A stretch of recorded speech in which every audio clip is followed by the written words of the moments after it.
Good morning, friends. Very grateful for everyone who is present. It is very encouraging to see you in your devotion to the Lord.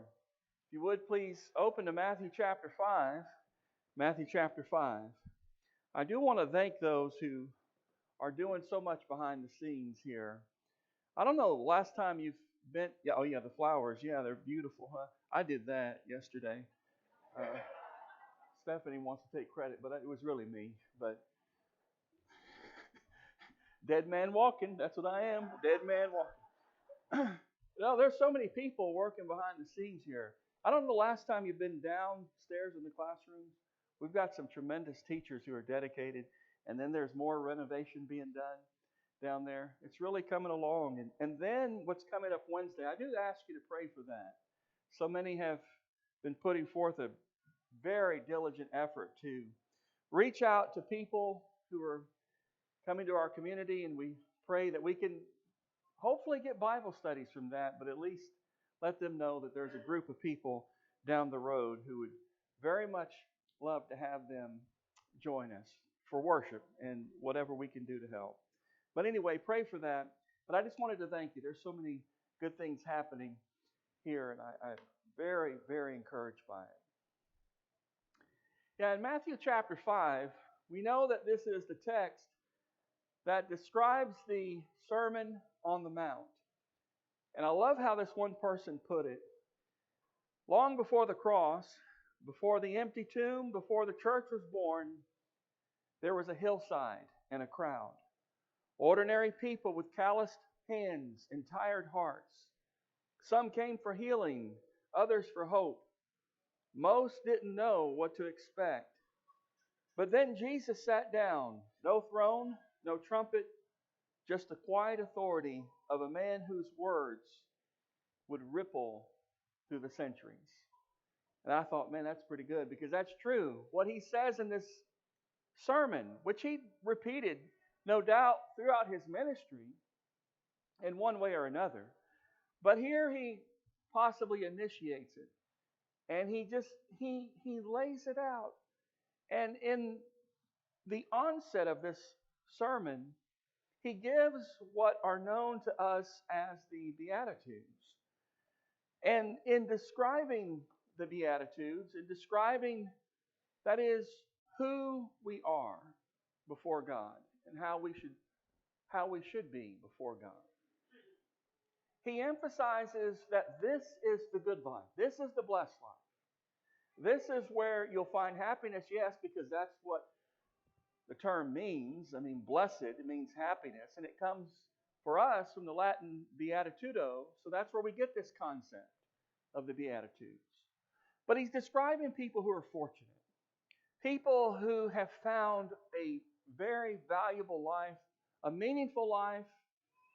And he says these are the people who are blessed. And I like how he emphasizes the fact that it's based on who you are and what you're striving to be, especially before God. And it's not about a bunch of piling up a bunch of stuff in this world. That's not happiness. That's not the blessed life. Even though we're all told that, we're all tempted to think that if you want true happiness in this world, you've got to acquire more things. You've got to have more of this world available to you. And Jesus goes in an opposite direction. And his words were so profound that we are still challenged by them today. And if we're not careful, we can fail to appreciate the value of these words because some of us have heard them so many times in life. But Jesus lays it out. And he opened his mouth and he said, "Blessed are the poor in spirit, for theirs is the kingdom of heaven. Blessed are those who mourn, for they shall be comforted. Blessed are the meek, for they shall inherit the earth. Blessed are those who hunger and thirst for righteousness, for they shall be filled. Blessed are the merciful, for they shall obtain mercy. Blessed are the pure in heart, for they shall see God. Blessed are the peacemakers, for they shall be called sons of God. Blessed are those who are persecuted for righteousness' sake, for theirs is the kingdom of heaven. Blessed are you when they revile and persecute you, and say all kinds of evil against you falsely for my sake. Rejoice and be exceedingly glad, for great is your reward in heaven, for so they persecuted the prophets who were before you. So he's teaching people to rejoice. And he's teaching people to be glad. And he's teaching people how to be blessed. And he starts out this tremendous list of qualities by saying, blessed are the poor in spirit. Now, what he's saying is somebody who's poor in spirit, that is poor in how they esteem themselves in comparison to others, in terms of humility, I think we know is what he's getting at. And he says that here's the person who's truly going to be blessed before God. It's the person who sees themselves as bankrupt. The person who realizes that they are nothing without God. Blessed is that person, poor in spirit. Now, the Bible does teach, and he taught elsewhere in his ministry, that it's possible for us to be rich in spirit, in the sense that we can be haughty, we could think too highly of ourselves, or not think as of ourselves as we should. And especially in comparison to other people, he talked about that in Luke 18, that we have to be careful about falling into the trap of thinking that we're more valuable than we are because we're not as bad as the next guy. That we're not as bad as the person down the road. Jesus says we cannot go that way and still be blessed. He taught this parable to some who trusted in themselves that they were righteous, Luke 18 and verse 9. And he talked about the Pharisee who stood and prayed. Can you imagine? He's praying this. Thus within himself, God, I thank you, I'm not like other men. He's praying this. I mean, what audacity, right? I mean, what arrogance to think that you can go before the Creator of mankind and say, I thank you, I'm not as bad as those people. That's rich in spirit. And Jesus is saying you cannot find happiness that way. You cannot find happiness with God that way. That the truly blessed person is the person who is described in this context, who would not even look his eyes to heaven, raise his eyes to heaven, but beat his breast in verse 13 and said, God, be merciful to me, a sinner. That's a person who's bankrupt. That's a person who's poor in spirit, who realizes, I am nothing without God. In verse 14, I tell you, this man went down to his house justified rather than the other. For everyone who exalts himself will be humbled, and he who humbles himself will be exalted. Now, that does not work in our world. It really doesn't. But it's true. I mean, if you were to compile a list of qualities of putting together a dominating team, a team of people who will conquer the business or conquer some challenge, how many of us would really, seriously, at the forefront of that list say, okay, don't think too highly of yourself. Humble yourself. You want to go and do great things, then you've got to see yourself as a worm. That you're poor in spirit. I don't know how many would do that. I don't know how many would think of a list like that. Jesus coming out the gate and describing people who are going to heaven. That's what he says, for theirs is the kingdom of heaven. It's the person who is willing to empty themselves, especially before God. He goes on to say that blessed are those who mourn, for they shall be comforted. Now, we understand that in a practical sense, everybody's going to mourn. I mean, whether you fear God or not, you're going to mourn in life. Solomon noted that. He said that there's a time and purpose for everything in life. And one of those times is mourning. It doesn't matter who you are spiritually. You're going to have moments in life where you cry. But Jesus says this particular mourner is blessed. This particular mourner finds happiness. That doesn't make sense. But he's talking about somebody who is mourning in relation to God and in relation to not being what God would have them to be. And they realize that. And whenever a person is saddened by what either they have done to God or what others have done to God, and that God is not being honored or glorified, and it leads to mourning, or that they realize they are in a pitiful condition for not having God, that person's blessed. That's where you need to be.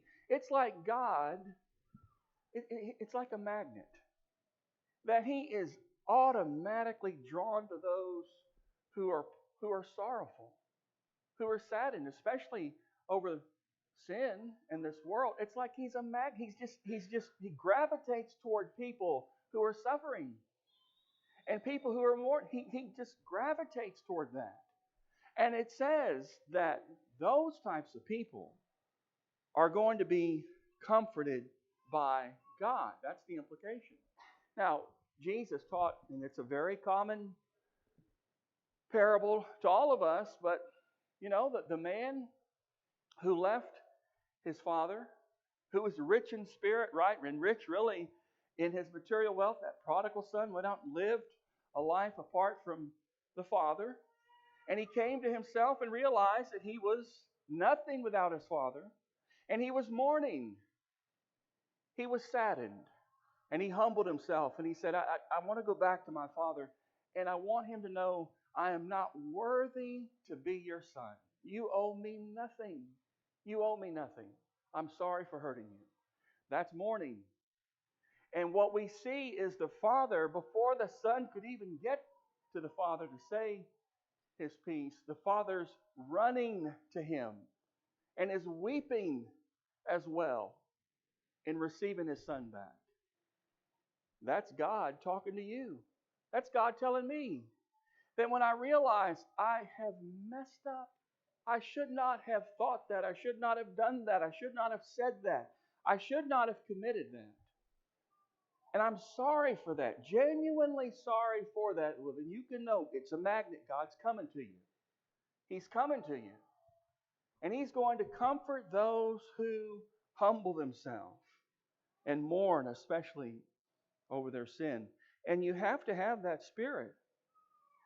And again, it's either stuff that you've committed, or you should be mourning over what other people have committed. Because, you look in that story of the prodigal son, but really he goes on to talk about the older brother. And the older brother is pitching a fit that his brother came back, and that he's getting all this attention and all this reception. And he, of course, is displaying a horrible attitude because he himself should have been with the father in rejoicing over a brother who has returned from wickedness. Jesus says that's the person who's going to be blessed by God. It's the person who's sad. It's the person who's weeping, especially over their wickedness. You're going to be comforted. And in fact, Jesus is saying it's to your advantage that you're sad, because that's when you're going to be blessed. Blessed are those who are meek, he says. Blessed are the meek. Again, you're putting together a list of dominant qualities of people who are going to conquer the world. Nobody's going to put on this list, okay, you don't dominate people, but rather you are to be a gentle person. That's what meekness is referring to. It's referring to somebody who has the power to hurt somebody, the power to take advantage of somebody. And yet you restrain that power. You restrain that power because you choose to show mercy instead. And no doubt, Jesus is the textbook definition of this. When he was about to be killed, and Peter pulled out his sword to defend Jesus. Jesus said, I don't need your sword. What are you doing? I don't need your sword. You have to understand, Peter, where I come from. Where I come from, the angels feared me. The angels served me. Where I came from, I could ask the Father right now, and He would send 12 legions of angels to come and deliver me if I asked. But we're not going to do that. I'm not going to act on that power to hurt these people because I've come to lay down my life. That's meekness. And what God is saying is you're going to have moments in life where you can be that way, where you can dominate and hurt and take vengeance. And the person who's really blessed is the person who doesn't do that. It's the person who shows gentleness instead. And this is a quality of God. And anybody who imitates it is imitating God. I thought about David. You know how many times David had a chance to kill Saul? Because Saul was ruining David's life. He had tried many times to kill David, falsely accused him, had people hunting him down, took the man's wife from him, Saul's daughter. Took that wife from David, gave her to another man. This man was David's enemy in every sense of the word. And there were multiple times when David could have taken Saul's life, but he would not do it. He had the power, but he restrained himself. One example is seen in 1 Samuel chapter 26 when they were there and the army of Saul was in the area, and David snuck in at the camp, and he put his weapon in I believe it was the water near Saul's head, showing that he could have taken his life if he wanted. But notice that David's companion was saying, okay, 1 Samuel 26 in verse 8, Abishai said to David, God has delivered your enemy into your hand this day. Now therefore, please let me strike him at once with the spear, right to the earth, and I will not have to strike him a second time. But David said to Abishai, do not destroy him. For who can stretch out his hand against the Lord's anointed and be guiltless? David said furthermore, as the Lord lives, the Lord shall strike him, or his day shall come to die, or he shall go out to battle and perish. The Lord forbid that I should stretch out my hand against the Lord's anointed. But please take now the spear and the jug of water that are by his head, and let's go. So, that, he could have easily taken this man out. Not going to do it. You're going to have moments where you can really humiliate the person who's been falsely accusing you or attacking your family or has done something evil to somebody you know. You're going to have moments where you can type it out, text it out, call it out. You're going to have moments like that. Restrain that. Blessed is the person who holds that power back and shows mercy instead. God says you're going to inherit the earth. You're going to be blessed when you can see things from God's perspective. He says in Matthew chapter 5, blessed are those who hunger and thirst for power. No. Blessed are those who hunger and thirst for righteousness, for they shall be filled. This is the person who wants more than anything to be right with God. Now listen, that's the heart of what he's saying here. I mean, throughout the day, we have different things that come at us and things that we should consider pursuing. We have different needs, different challenges. But in the heart of all that, we should be people who say, okay, listen, I haven't always done it. I haven't always used my time wisely. But before I leave this world, I want to be right with God. I want to use whatever time He has given me left to glorify Him and honor Him and do His work, because I haven't always done that. So before I leave this world, one thing I want more than anything is to bring God joy. To bring Him to a moment where He is pleased, where He is honored, where He's exalted, and where His Spirit is refreshed, so to speak. Blessed is that person.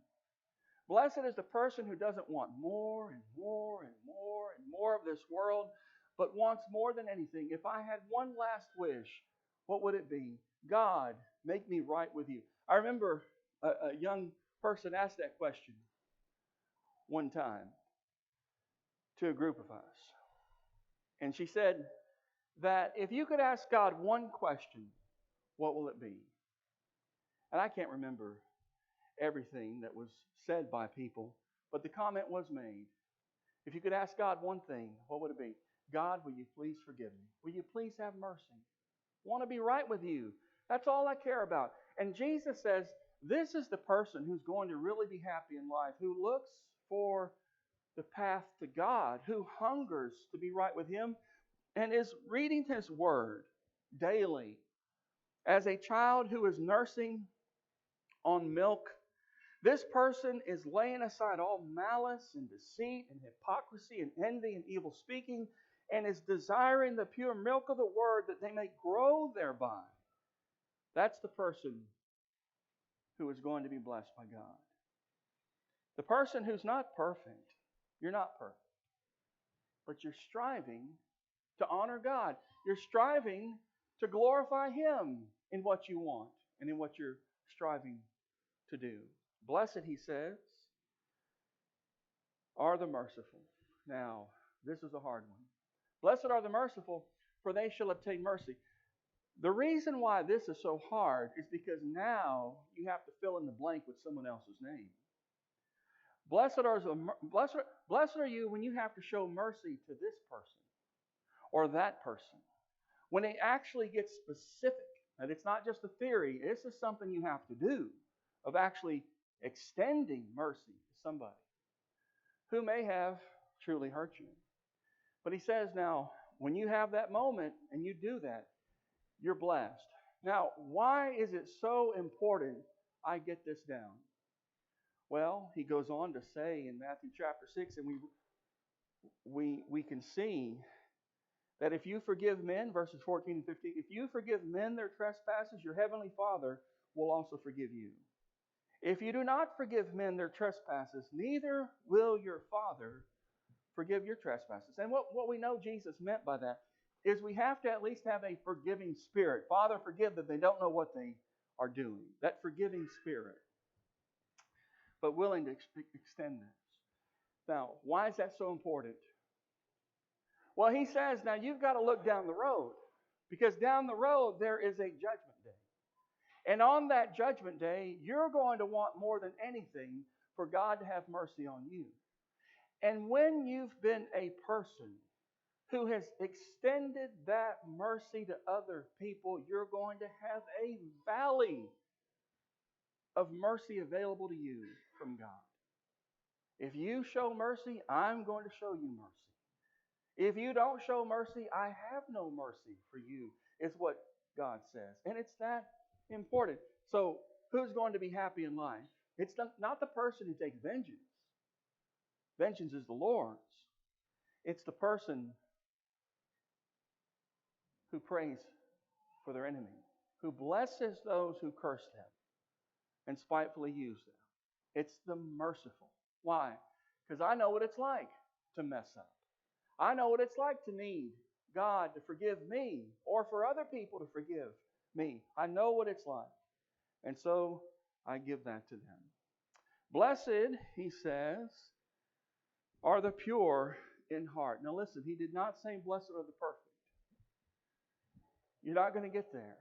But blessed are the pure in heart, for they shall see God. They shall not only understand Him. Oh, I see God. Okay. But they shall see God.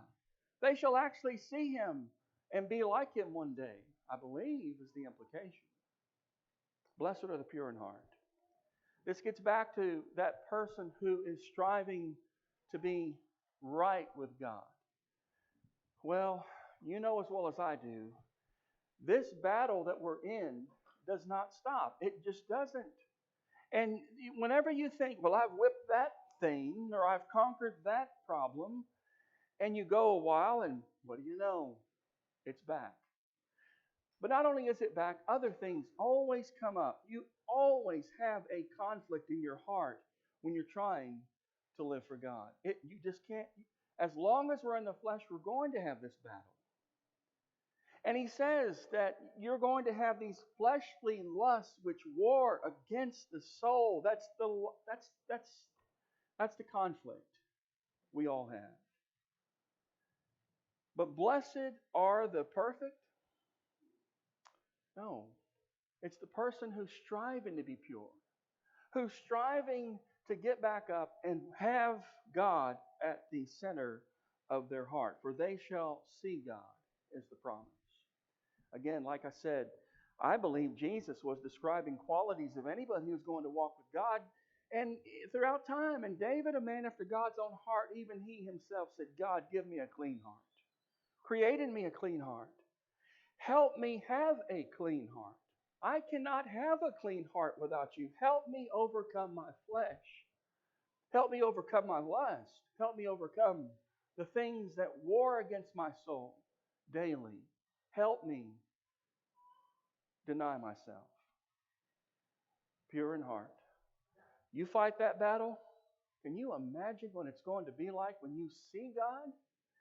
When that battle's finally going to be over, He's going to deliver you from the flesh, and you're going to have eternal peace with God. Can you imagine what it's like to see God when He says, well done, good and faithful servant. Well done.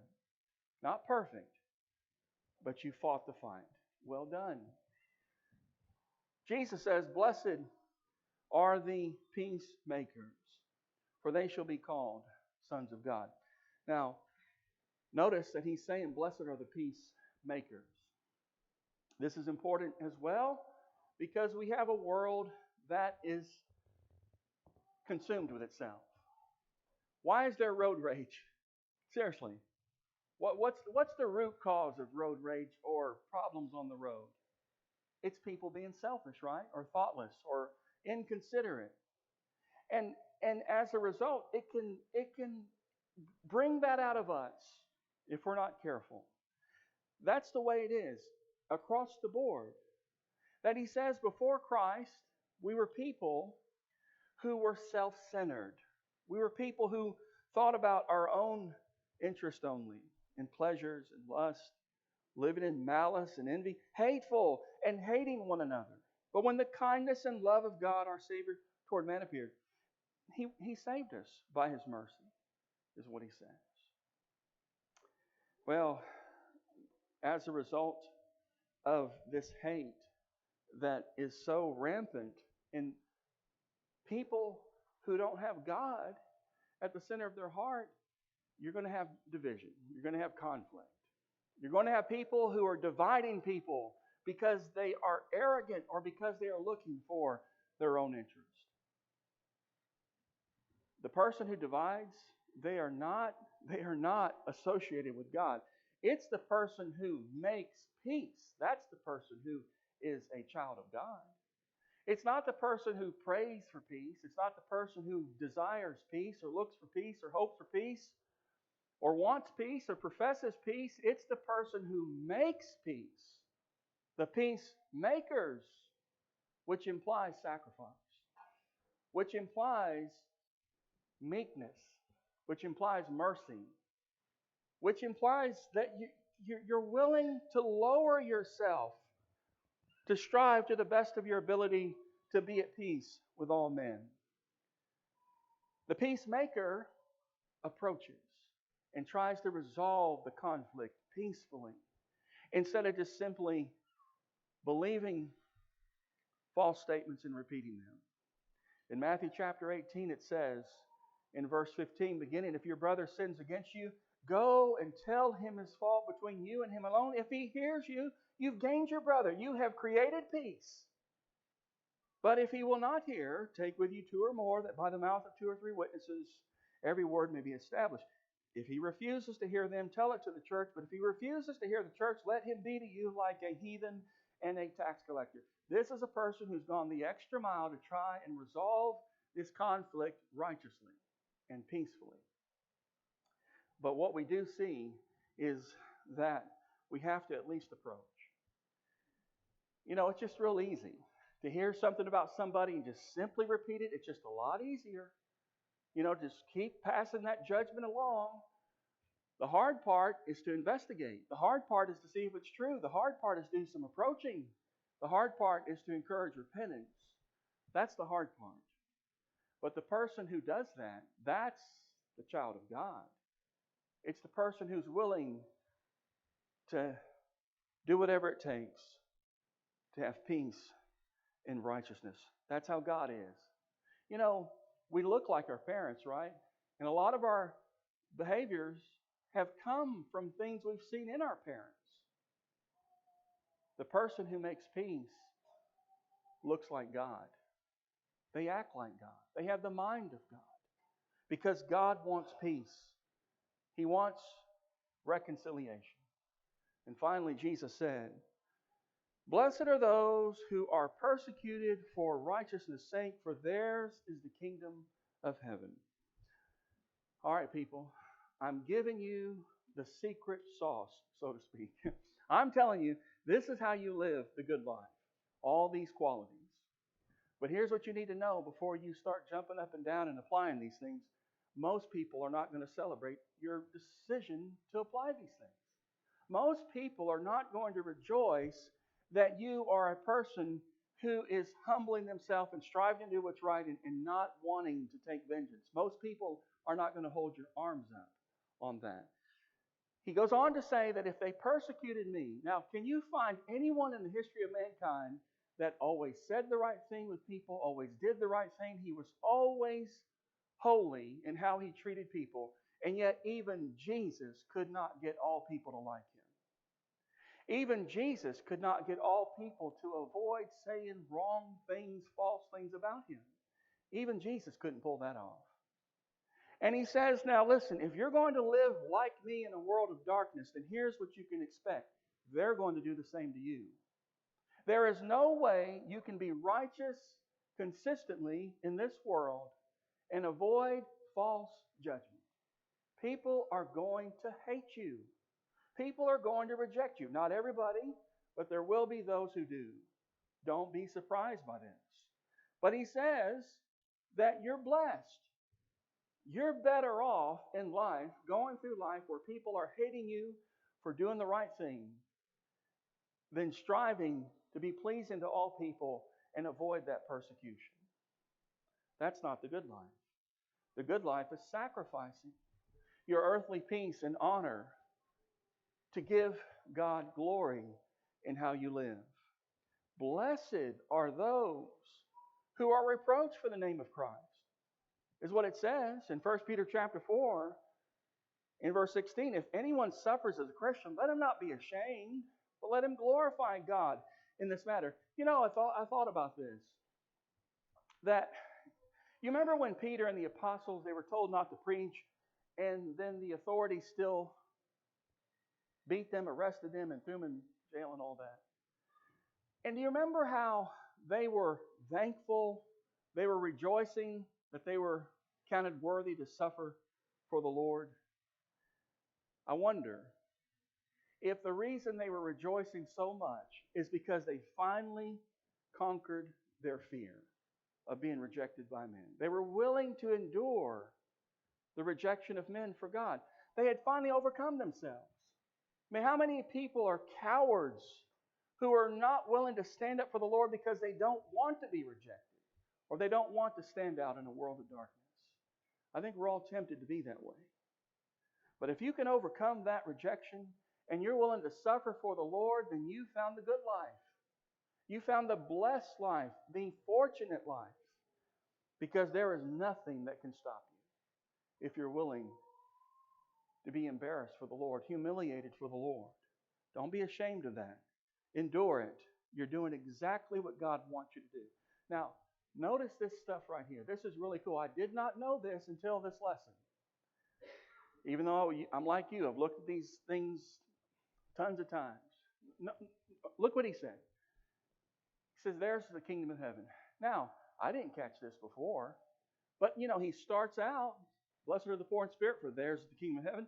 And he goes through all these things, and he ends up on, blessed are those who are persecuted for righteousness, for theirs is the kingdom of heaven. It's like bookends. This is the person, I think is what he's saying, this is the person who's going to heaven. It's the person who lowers themselves and to the point that you're willing to suffer in this life for God. That person's going to heaven. And really, that's the purpose of Christianity. That's what all these things were for, to try and help people live with the mind of God. But he is saying it's not just theory. These principles come with sacrifice. But if you will pay that sacrifice and endure, you will be rewarded in ways you cannot even imagine in this life. You will have the kingdom of heaven. And all of this is testing something. Guess what it's testing? It's testing your faith. Do you really trust God to lead you through this life? I hope these thoughts help you, friends. Jesus has tried to help us find the good life. Have we found it yet? The blessed life? Well, we can. That's the whole point of this, is that we can. We can apply any of these, and we can ask God to help us. So I trust that this is of something of value to you. If you're here and not a child of God, we always like to give people an opportunity to obey the Lord, be set free from sin. And if you are ready to obey that gospel, then all things are ready to help you do that. If you don't understand, then please give us an opportunity. But if you are subject to the Lord's invitation in any way, please come to Him as we stand and sing.